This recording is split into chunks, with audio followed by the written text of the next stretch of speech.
Hello, ladies and gentlemen. Welcome to MySecurityTV and our Tech and Sec Weekly. My name is Chris Cubbage. I'm the Executive Editor with MySecurity Media. And today we're going to be joined by Peter Coroneos, who is the CyAN International Vice President. That's CyAN is the Cybersecurity Advisors Network. And they've released some new sort of it's a legislative project, 0 day, looking at protecting white hat researchers. Joined by Peter Coroneos, the Cybersecurity Advisors Network International Vice President and 0 day legislative project leader. Peter, it's always a pleasure, mate. How are you, Chris? Very good. And thanks for joining us today, mate. It was relatively short notice as well, so I do appreciate your time. But yeah, talk us through, this is a global coalition that's been built to protect cyber researchers. And I suppose I've already cast your book. I'll cast that back. Where are we at now? When was that? That was 2019? 2018. 18. So we've just clicked over 3 years. I was just thinking, as you mentioned it before, if I was writing it again today, there's probably nothing I would change in that. I mean, it's actually pretty both uncanny and also scary that nothing's changed. So I you know, hear you. We do the same thing with the magazines. You look at sort of previous years of our magazines, and the headlines are much the same. Yeah, that call to action is much the same. But that's security for you, isn't it? Really, and cyber. And last time we met in person was the 2019 30-year celebration of the internet. So it has been a little while, and I trust you've been well. Maybe just talk us through, you're the project lead on this. So the 0 day legislative project, we'll talk about who some of, not so much the ambassadors, but it's been supported by the likes of, say, Chris Painter, Casey Ellis, Stephanie Dugan. Yeah, maybe the background to this project. You're always busy and project driven. So yeah, how's this one come along? well, honestly, I was pretty surprised that this came up for us again. This issue had sort of disappeared. I know it was a thing a few years ago, and we'd done some recent stuff during the pandemic where we'd found, we as Cybersecurity Advisors Network had been advised by a couple of our members about some fairly serious flaws in some of the software that the universities were using to remotely monitor student examinations. I think you know about these programs. They're called invigilation programs. All right. So they're basically tracking eye movements and keystrokes and other things to form a view as to whether or not cheating's occurring. And I mean, putting aside the privacy implications of that, which are not insignificant, our researchers have found some fairly serious unpatched vulnerabilities within some of the software that was being rolled out by the 38 universities. And we managed finally to get an advisory out that enabled the unis to go through and secure those systems, at least better than they would have been. But on the way through, the two main researchers that we were working with urged us that they didn't want to be identified in any way. And when I asked why, they said it's because we could get sued. And I realized that this was still a live issue. And then subsequent to that, earlier this year, we were on a call with about 150 cyber professionals, including quite a few vulnerability researchers. This was a global forum.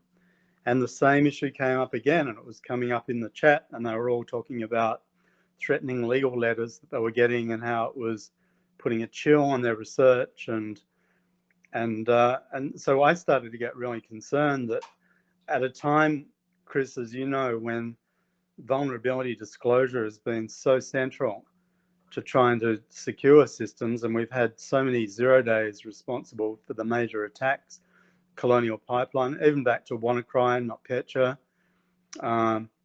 the Microsoft Exchange server hack, the Kaseya attack, and then the Colonial Pipeline. I mean, these are all 0 day attacks. So we need the research community out there feeling secure in the knowledge that they can be reporting flaws to vendors in good faith and not fear sort of legal reprisals. So I raised the issue with our board, and they agreed with me that this was an issue that we ought to pick up. So one thing when you raise issues with boards is they often then lump you with the responsibility of doing it. So, be careful what you wish for. Yeah, don't even second the motion. You'll be in there assisting. Anyway, but so well, I suppose the background. one question I have is what legal risk is there? Is it the criminal side, or is there liability potentially there as well?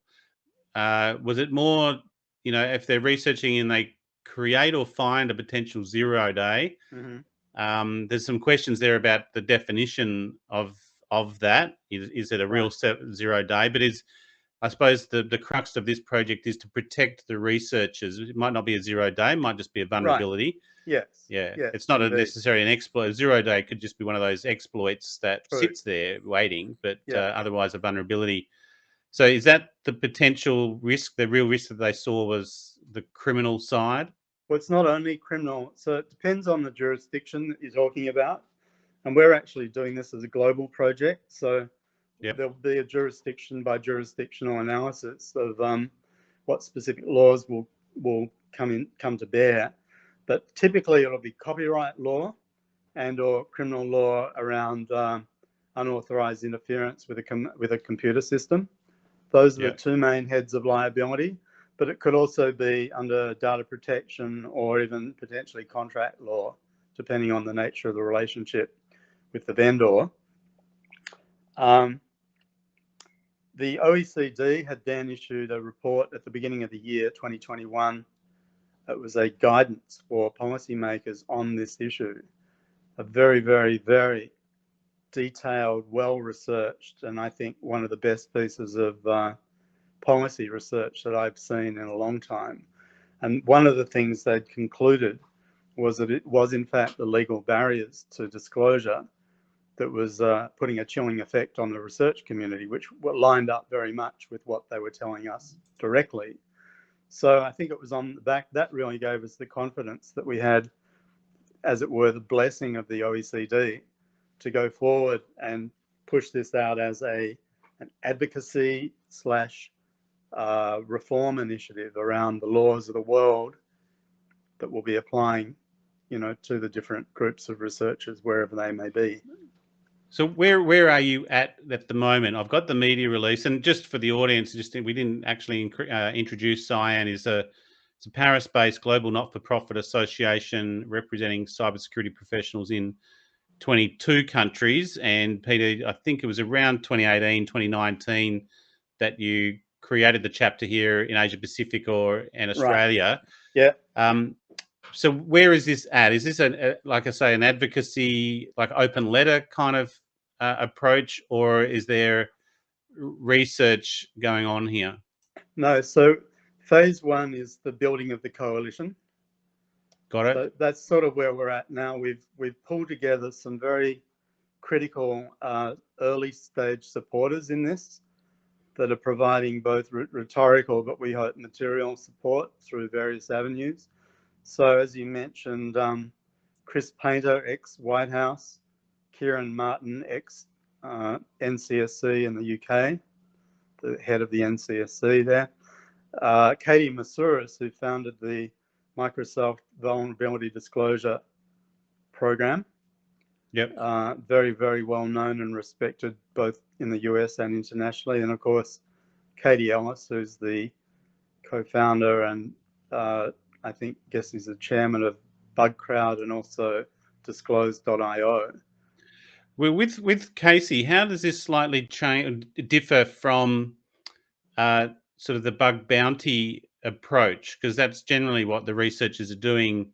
They find a vulnerability, they may well approach that vendor or whoever is subject to that vulnerability and say, hey, I've just found this and I'd appreciate a bit of a payment. Is that kind of, but Casey and sort of BugCrowd and HackerOnes and the like get engaged to find that. And so obviously they're contractually protected in many ways as well. Is that kind of what they're doing? How do you define a researcher in this regard?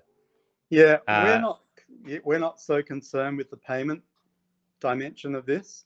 yeah. That's a separate issue. What we're concerned about is whether or not the researchers are being paid. We want to create a legal environment where they're not threatened for the And kind how of do you research. define a? Well, yeah, like how do, in your mind, how do you how do you define a researcher? Do they have to register themselves, or The yeah? definition Because that they we've might go, used that oh, they might, they no, might be a no, legitimate hacker going, oh shit, you found me. Okay, no, I was just doing research. no. That's a very valid point. And in fact, Chris Painter's initial caution to us was that we needed to be quite circumspect, quite careful about being able to differentiate the good guys from the bad guys, as it were. So Yeah. we landed on a definition that's bona fide zero-day vulnerability researchers following responsible disclosure processes.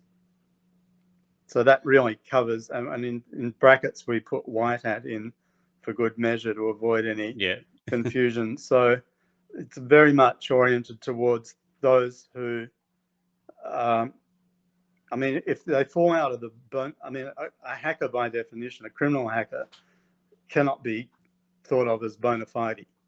It's the motivations essentially behind the actions to the thing Yeah. that determines whether they fall within or without side of the safe harbors that we'd seek to create. Is it potentially going down a licensing route? Again, I've always argued here in Australia, at least, but a lot of jurisdictions are like that. That if you're a security consultant, you need to be licensed to do physical security, but then there's no licensing regime for cybersecurity. And again, if you're going to be doing active research to find vulnerabilities, there's an onus on you, I think, to know what you're doing, so you're not going to break anything, and two, know that if you do find that vulnerability, how you will treat it as well. You're not going to pass it off. So there's a lot there from the researcher's perspective to one, how do you Mm-hmm. define a researcher, and two, that's where I suppose the success of the bug crowds and the hacker ones have come through, because that's the structure. They give it a structure, right? Yeah, Yeah. and How that do you see this playing out? And is there really one? How do you see it playing out? And then two, how you manage the different jurisdictions on this as well? well, I mean, it's a great question and an important question. I think it underlines why our relationship with the likes of Bugcrowd and Disclose.io so early on in this project are Yeah. so critical to things, because they, as you point out, they've already got established structures and models where they're supporting bona fide researchers. I wouldn't Yeah. imagine that they're supporting criminals within, at least not knowingly, within their organization. So whether I'm not sure that we were thinking along the lines of a licensing scheme per se, but there will have to be some sort of verifiable measure Mm. of the legitimacy of the individual or groups concerned. This is where the next phase will be consultation, where we're going to be going into these kind of details to say, yeah, what are the parameters around a zero-day researcher or a vulnerability researcher, whereby they would be eligible for the kind of legal immunities or safe harbors that we're Yeah. going to be seeking to build into the laws of the world. Okay. And I imagine there's potentially, even from the likes of, say, law enforcement, that they would potentially support this as well, because then they can differentiate the white. They don't waste their time uh, on white hats, and they can focus on the black hats, and then even have a pool of researchers there that they can engage with to assist them as required as well. I mean, there's no doubt we need as many researchers going through the code, because there's so many vulnerabilities. There's not a Well, shortage of work, right? that underlines the point. The need for these reforms, Chris, is at a time when the need to identify, because the internet's touching everything now, and we've got IoT, starting to proliferate as well. The potential for vulnerabilities in just about every single area of life you can think of is just proliferating as well. And so it seems to us logical and desirable and and optimal, that we should be protecting the people who are seeking to protect us, rather than having them continually feel that they're exposed to potentially the demise of their entire career on the basis of some very antiquated laws that were never designed with this kind of problem in mind. And going back to the OECD, this project and that discussion paper were completely separate, correct? Or yeah, you knew we it was actually coming? we weren't aware of that until we'd gone some way into the project, and we started talking to the likes of Kieran Martin and others that said, oh, by the way, the OECD's just released something on this. So then we went and spoke to the OECD and we said, listen, we really admire the work you've done here. It's just, I believe the lead of the OECD project that produced that paper told us that they had about 90 cybersecurity advisors and legal advisors that were all involved in producing that policy work. So as I say, it's an incredibly impressive piece of work. They look at the economic analysis, the vulnerability disclosure, they look at the impediments and the drivers. So it's a very, very 360-degree view of the issues. And so when we approached them and said, look, the problem with the OECD is they're essentially a policy body, they're not an implementation body. Yeah. And so, I think our offer to them was, we'd love to pick up this ball and run with it. And their response was, well, we would love you to do that, because there's nothing worse for a policymaker than produce some great policy and then have it wind up in somebody's bottom drawer. Well, we've got Matthias Cormann there, who's heading up the OECD. We've got an Australian there, so it might be an opportunity to reach out to him with an Australian accent. Definitely, we're pulling in all our friendships on this project. I think it's a nice example, Chris, of what global collaboration actually looks like. Yep. And, people talk about collaboration all the time. And yes, there are information sharing networks, and there are formal and informal and bilateral and multilateral processes.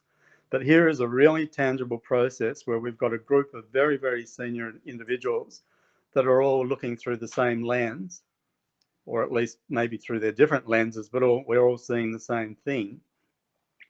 And that is that, this is really an opportunity to go out and do something good. Well, look, once I saw it, it was one of those things, and I noticed Chris Painter as well.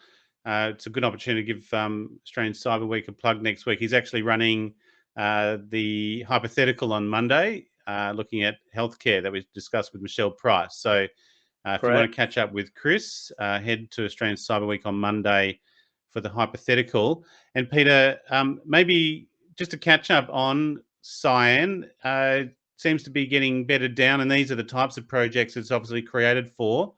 How have things been, and what's kind of the outlook, other than you raising this at a board level and getting cop with it, but anything planned for 2022?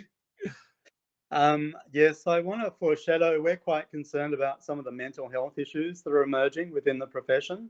Yeah. And so you can stay tuned for an announcement early in the new year on something that we want to do globally. I've already done some work with them just within the membership of CyAN. We call it personal development, but it's really stress management skills and helping them keep, their career and the demands of their job in perspective. It's something that's really concerning me personally, and also organizationally and professionally, that the people, it's almost a different slant on the same legal problem, but instead of it being a legal problem, there's actually a health issue. It's having equal, if not more, devastating impacts. There was some good research that came out last year from Nominet in the UK, and I won't quote the numbers now because I don't have them at my fingertips. And also another follow-up piece of work from VMware this year, both showing large surveys of CISOs and senior cybersecurity people, just talking about the degree of difficulty they were having with separating work-life, the sense of all-encompassing responsibility, lack of resources, playing through to personal health problems, Yep. problems with substance abuse, relationship problems. And it's all because you take any individual in a situation and you load them with responsibility and you don't give them the adequate resources, both physical, mental, emotional, as it were, as well. Anyone's going to crack under those conditions. Yep. And I think this is a real, I mean, there's been some discussion of it, but I think for me personally, because I've got a background in personal training as well, these in the mind field through meditation and mindfulness. So for me, it's a beautiful opportunity to bring together those two fields, and let's see if we can apply some of these mindfulness skills to help relieve some of the burden on our colleagues. So I have seen it, and it's not that you're not the first one to raise it. We have had sort of other listeners approach us to say, "Are you interested in covering something like that?" So even from the industry itself reaching out to us, they've raised this as an issue. I don't think the industry is alone. I think everyone across the board, across the different sectors, but obviously IT and the cybersecurity side, we're kind of on the front line. They're often the hidden ones, the more silent ones as well. And I think also how the industry talks to each other. I noticed here in Australia, there's a divide within the industry itself, even. And so there's a lot there to unpack. And I'll give a Cyber Leadership Institute. I noticed his name's not coming to me right now, but I've seen him doing sort of online meditation training as well, and was on Zoom. So I mean, that's the modern way. I think it was even on LinkedIn, but it was okay, well, that's that different. Might have been me. I mean, I was no, it wasn't you, but it was. But look, Yeah. like I said, I saw it, noted it. Well, that's great. Yeah, and I think more of that, the better. I think, Chris, it's really needed right now. And I mean, the pandemic has really exacerbated these issues, particularly within our profession, because we've had all these flow-on effects of remote working and all the added insecurity that's brought in, and that all translates back into workload for our defenders. So they're really at the pointy end. I think stay in touch with us on that one too. We'd like to cover that and potentially can put you in contact with some others that might be looking along, not so much even similar initiatives, but again, just that call to action. And Dan, if you're listening, down in Melbourne on LinkedIn, he's got quite a following just on "Are you okay?" Just keeps checking on people. Good. And and it is just shows that sense of caring makes all the difference sometimes as well. I'm thinking, if you can find a silver lining from the pandemic, it really is around these issues of looking after each other.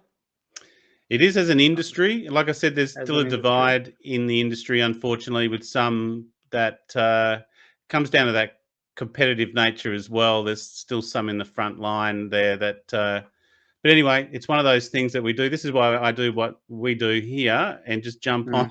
This has been one way that I've been able to handle it, Peter, is just jump online rather than doing the odd webinar or the odd event. Bugger it, I'll just come on twice a week. That's my release and allows me to keep in contact with people such as yourself. So, Peter, what we'll do, we'll definitely try and catch up in the new year, if not by the end of the year. Keep us in mind.